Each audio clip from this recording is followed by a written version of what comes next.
Hi hello friends, வாங்க நம்ம இன்றைக்கி சிவராத்திரிக்கான கொழுக்கட்டை தாங்க ஃப்ரெண்ட்ஸ் செய்ய போகிறோம். வாங்க நம்ம இந்த டம்ளரில் 2 டம்ளர் அரிசி எடுத்திருக்கேன் ஃப்ரெண்ட்ஸ். அதை எடுத்து நல்லா அரை மணி நேரம் ஊற வச்சு நல்லா வாஷ் பண்ணி கொஞ்ச நேரம் உணர வச்சு நான் மிக்சியில் அரைச்சி மாவு எடுத்துருக்கேங்க. எடுத்து நல்லா மிக்சியில் தாங்க அரைச்சி நல்லா ஜலிச்சு எடுத்துட்டேங்க. பாருங்கள், ஜலிச்சு எடுத்து நான் இது வேக வச்சுருக்கேன் பாருங்கள். நல்லா மாவு ஒரு காட்டன் துணி, இட்லி பாத்திரம் வச்சு தட்டு போட்டு காட்டன் துணியை போட்டு அதில் மாவை கொட்டிடுங்க. கொட்டி நல்லா ஒரு 5 நிமிஷம் வேக வச்சுடுங்க. வேக வச்சு நம்ம எடுத்துக்கலாங்க. வாங்க, நான் வேக வச்சு இதை காட்டுறேன் பாருங்கள். நல்லா மாவு வெந்துடுச்சு. அதை நம்ம எடுத்து ஒரு பாத்திரத்தில் கொட்டி ஆற விட்டுடுவோங்க. அகலமான பாத்திரத்தில் கொட்டி அதை நம்ம அந்த கட்டியெலாம் எதுவும் இல்லாமல் இருக்கும்போது நம்ம ஆற விட்டுடுவோங்க. கட்டியெல்லாம் உடச்சி விட்டுடுங்க. உடச்சி விட்டு நல்லா ஆற விட்டுடுவோம். நல்லா ஆறி வந்ததும் நம்ம மாவுக்கு தகுந்த மாதிரி தண்ணியும் உப்பையும் போட்டு கலரிப்போங்க. போட்டுட்டு நம்ம தண்ணியை கொஞ்சம் கொஞ்சமாக போட்டு நம்ம சப்பாத்தி மாவு அளவுக்கு பிசைஞ்சு எடுத்துக்கலாங்க. வாங்க, தேவையான அளவுக்கு தண்ணி அப்படி கொஞ்சம் கொஞ்சமாக ஊற்றி பிசைஞ்சு எடுத்துக்கோங்க. வாங்க, அதை ரெடி பண்ணி வச்சுட்டோம்.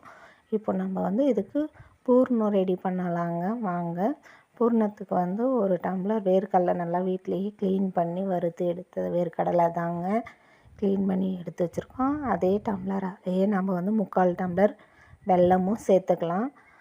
அதையும் எடுத்து உடச்சி தூள் பண்ணி வச்சுருக்கோங்க. அதையும் நம்ம வேர்க்கடலையும் வெல்லமும் மிக்சிங் பண்ணிக்கலாங்க. வாங்க, நல்லா பவுட்ரு பண்ணி எடுத்துக்கலாம்.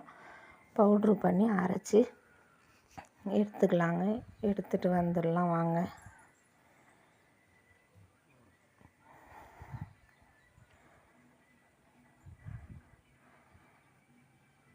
பாருங்கள், வேர்க்கடலை பவுட்ரு ஆகிடுச்சு. இந்த டைமில் நம்ம கூட வெல்லத்தையும் சேர்த்து பவுட்ரு பண்ணி எடுத்துக்கலாங்க.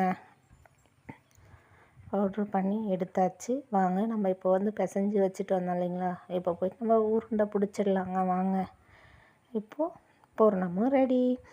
வாங்க, மாவு நம்ம பிசைஞ்சு வச்சுருந்தோம் இல்லைங்களா, அந்த மாவு நல்லா உருண்டை பிடிச்சதை எடுத்து உருண்டை பிடிச்சி அதை பட்டையாக தட்டி எடுத்து அதுக்குள்ளே பூர்ணம் வச்சு அந்த கேப் இல்லாமல் க்ளோஸ் பண்ணி வச்சுடுவோங்க. வாங்க, அதே மாதிரியே வச்சுட்டு உங்கள்கிட்ட காட்டுறோம் பாருங்கள். எல்லாமே பிடிச்சி வச்சாச்சு. இந்த டைமில் நம்ம இட்லி பாத்திரம் மறுபடியும் ஒரு ஆவி காட்டி எடுத்துட வேண்டியது தாங்க. பாத்திரத்தை வச்சு காட்டன் துணியை போட்டு வச்சுடுவோங்க. வச்சு மூடி நல்லா க்ளோஸ் பண்ணி ஒரு மூடியை போட்டு ஒரு 5 நிமிஷம் வேக விட்டு எடுத்துடுவோங்க. இப்போ பாருங்கள், நல்லா வெந்துடுச்சு. வெந்து நம்மளுக்கு நல்லா சூடாக இருக்குது பாருங்கள். இருக்க முடியலன்னா நல்லா சாஃப்டான கொழுக்கட்டை ரெடி. பிடிச்சிருந்தா ஷேர் பண்ணுங்கள், கமெண்ட் பண்ணுங்கள், சப்ஸ்கிரைப் பண்ணுங்கள்.